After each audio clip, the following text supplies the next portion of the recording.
NDA संसदीय दल का नेता चुने जाने के बाद पीएम मोदी आज शाम 6 बजे राष्ट्रपति भवन पहुंचे, जहां राष्ट्रपति द्रौपदी मुर्मू ने उन्हें औपचारिक रूप से सरकार बनाने का न्योता दिया।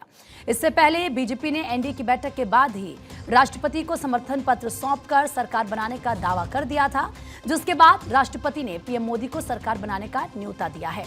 और इस दौरान पीएम मोदी ने मीडिया से बातचीत की और 18वीं लोकसभा के शानदार रहने की उम्मीद जताई। क्या कुछ कहा प्रधानमंत्री ने इस दौरान, सुनिए। आज सुबह एनडीए की मीटिंग हुई थी। एनडीए के सभी साथियों ने मुझे फिर से एक बार इस दायित्व के लिए पसंद किया है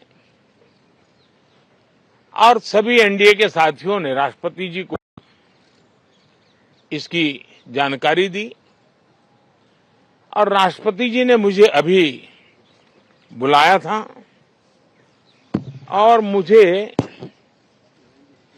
प्रधानमंत्री डेजिग्नेटेड के रूप में काम करने एक नियुक्ति दी है और मुझे शपथ समारोह के लिए और मंत्रिपरिषद के सदस्यों के सूची के लिए उन्होंने सूचित किया है। मोटे तौर पर मैंने राष्ट्रपति जी को कहा है कि हमें 9 तारीख शाम को सुविधा रहेगी। अब बाकी डिटेल तो राष्ट्रपति भवन वर्कआउट करेगा और हम तब तक मंत्रिपरिषद की सूची राष्ट्रपति जी को सुपुर्द करेंगे, उसके बाद शपथ समारोह होगा।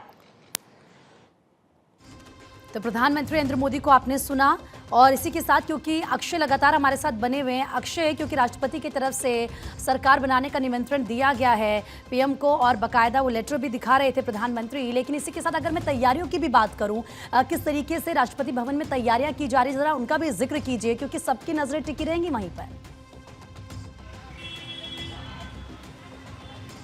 बिल्कुल टिकी रहेंगी और ख़ास बात यह है कि ऐतिहासिक दिन होने जा रहा है और 1962 के बाद ऐसा पहली बार होगा जबकि कोई प्रधानमंत्री तीसरी बार शपथ ले रहा होगा। नरेंद्र मोदी इस मामले में पंडित जवाहरलाल नेहरू के बाद दूसरे ऐसे व्यक्ति हैं जो तीसरी बार प्रधानमंत्री पद की शपथ लेने जा रहे हैं। इसके लिए तैयारियाँ राष्ट्रपति भवन के जो फोर्ट है उसमें शुरू कर दी गई है। ये कहा जा रहा है कि लगभग 7 से 8 हज़ार जो अर्धसैनिक बल के जवान होंगे उसमें तैनात रहेंगे। दिल्ली पुलिस विंग रहेगी। दिल्ली पुलिस विंग की लगातार जो ब्रीफिंग है, खास करके किस तरह से रूट प्लान करना है, किस तरह से प्रधानमंत्री को वहां पर पहुंचाना है, किस तरह से जो एनडीए सहयोगी हैं जो मंत्री बनेंगे उनको किस तरह से वहां लाया जाना है। ये कहा जा रहा है कि लगभग 6 से 7 हज़ार लोग जो वीवीआईपी और वीआईपी हैं, मेहमान जो हैं, उनको भी आमंत्रित किया जा रहा है। देश के अलग अलग हिस्सों से अलग अलग सामाजिक ताने बाने से जुड़े हुए लोग भी उसमें शिरकत करेंगे। तो काफ़ी महत्वपूर्ण हो जाता है इस बार का